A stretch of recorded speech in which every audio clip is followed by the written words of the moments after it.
Kemudian kita akan mempelajari gerak berikutnya, itu gerak jatuh bebas. Kapan sebuah benda dikatakan bergerak jatuh bebas? Yang pertama adalah lintasannya lurus vertikal, kecepatan awalnya selalu sama dengan 0, berarti mula-mula bendanya diam dan percepatannya sama dengan percepatan gravitasi bumi. Ini ada sebuah benda jatuh bebas, berarti posisinya dari atas jatuh sampai ke lantai. Kalau mula-mula tingginya sama dengan H0, maka kalau benda ini sampai ke lantai, maka jaraknya adalah sama dengan H0 itu. Maka kecepatan terakhirnya adalah percepatan gravitasi bumi dikali waktu, jarak yang ditempuhnya adalah setengah dikali percepatan gravitasi bumi dikali waktu kuadrat, dan kecepatan terakhirnya kuadrat adalah 2 dikali G dikali H. H itu adalah jarak yang ditempuh. Contohnya, sebuah benda jatuh bebas dari ketinggian 80 meter. Jika percepatan gravitasi bumi 10 meter per detik kuadrat, tentukanlah waktu yang diperlukan benda sampai ke tanah dan berapa kecepatan benda mencapai tanah. Dalam hal ini, benda mula-mula tingginya 80 meter.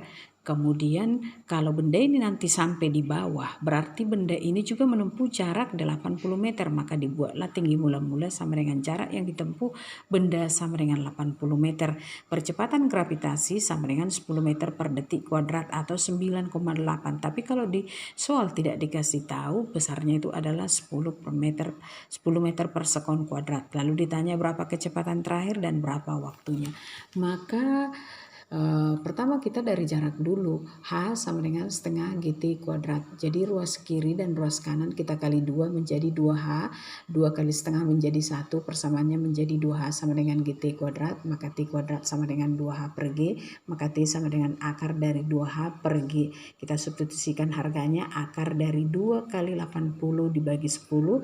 2 kali 80 160 dibagi 10 itu menjadi 16, berarti akar 16 adalah 4 sekon. Kalau sudah dapat waktunya sampai mencapai tanah, maka untuk mencari kecepatan terakhirnya adalah G dikali T sama dengan 10 kali 4 sama dengan 40 meter per sekon. Gerakan yang berikutnya ini, gerak lurus atau gerak jatuh bebas ini adalah merupakan salah satu contoh dari gerak lurus berubah beraturan yang dipercepat. Sementara kita akan mempelajari gerak vertikal ke atas atau merupakan salah satu contoh daripada gerak lurus berubah beraturan yang diperlambat. Jadi kapan sebuah benda dikatakan bergerak vertikal ke atas? Jika lintasannya vertikal dan kecepatan awalnya tidak boleh 0. Percepatannya tetap sama dengan percepatan gravitasi bumi. Jadi kalau bendanya dilempar vertikal ke atas, mula-mula bendanya ada di bawah, lalu kita lempar ke atas sampai kembali dia ke bawah lagi. Jadi waktu yang diperlukan dari A sampai ke B itu namanya adalah waktu mencapai tinggi maksimum. Tinggi dari A sampai ke B itu namanya adalah tinggi maksimum, sementara lama benda mulai dari A sampai ke B dan kembali ke A itu namanya adalah lama benda melayang di udara. Kecepatan terakhir adalah kecepatan awal dikurang percepatan dikali waktu. Kenapa ini kurang? Karena gerak benda ke atas sementara percepatan gravitasi bumi ke bawah. Jadi antara gerak benda dengan arah gravitasi bumi berlawanan, maka ditulislah dia G dikali T. Kemudian kurang G minus atau kurang G dikali T. Kemudian hanya adalah V0 T dikurang setengah GT kuadrat, dan T maksimumnya waktu mencapai tinggi maksimum adalah 0 per G, dan lama benda melayang di udara mulai dari A ke B sampai kembali dia ke A adalah 2 kali V0 per G. Jadi kalau benda dilempar dari atas lantai dan kembali ke atas lantai, itu waktunya dari A ke B sama dengan waktunya dari B ke A. Contoh soalnya, perhatikan.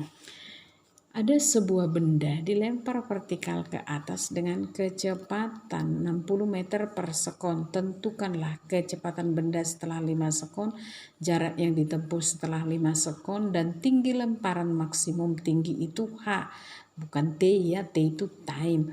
Waktu benda mencapai titik tertinggi baru ini T max. Berapa lama benda melayang di udara, berarti dari tanah, ke atas sampai kembali ke tanah kalau kita mau melempar awalnya dari tanah. Jadi kita buatlah kecepatan awalnya adalah 60 meter per sekon, waktunya 5 sekon. Ditanya berapa kecepatan terakhir, berapa jarak yang ditempuh, berapa tinggi lemparan kita, dan berapa waktu yang diperlukan benda mencapai tinggi maksimum dan berapa lama benda melayang di udara. Maka kita cari PT sama dengan V0 dikurang GT, 60 kurang 10 kali 5, 10 kali 5 itu 50, jadi 60 kurang 50 sama dengan 10 meter per sekon. Kemudian jaraknya adalah kecepatan awal dikali waktu dikurang setengah GT kuadrat, 60 kali 5 kurang setengah dikali 10 kali 5 kuadrat. 60 kali 5 itu 300, 5 kali 5, 25 kali 10, 250 kali setengah itu 125. Jadi 300 dikurang 125 adalah 175. Sementara tinggi lemparan yang bisa dicapai adalah P0 kuadrat per 2G. Jadi 60 kuadrat dikali 2 kali 10, 60 kali 60 itu 360 dikali 2 kali bagi 2 kali 10 itu 20, berarti 360. 3600 dibagi 20 adalah sama-sama diapakan dulu nolnya, dieliminasi, jadi 360 dibagi 2 sama dengan 180 meter.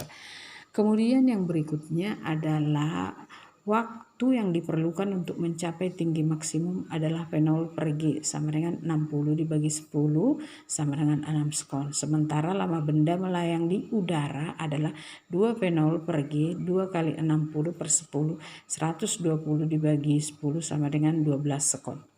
Jadi dari sini dapat kita ambil kesimpulan waktu benda dilempar ke atas, kembali kita kemari, waktu benda dari A ke B itu kalau 6 sekon maka waktu B ke A juga adalah 6 sekon. Jadi waktunya dari A ke B dengan dari B ke A selalu sama.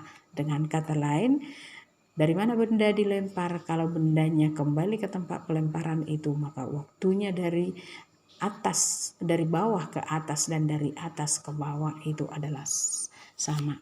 Sampai di sekian dulu anak kami dipelajari, dan bahan untuk PTS kita minggu depan adalah sampai kepada gerak vertikal ke atas ini anak. Terima kasih.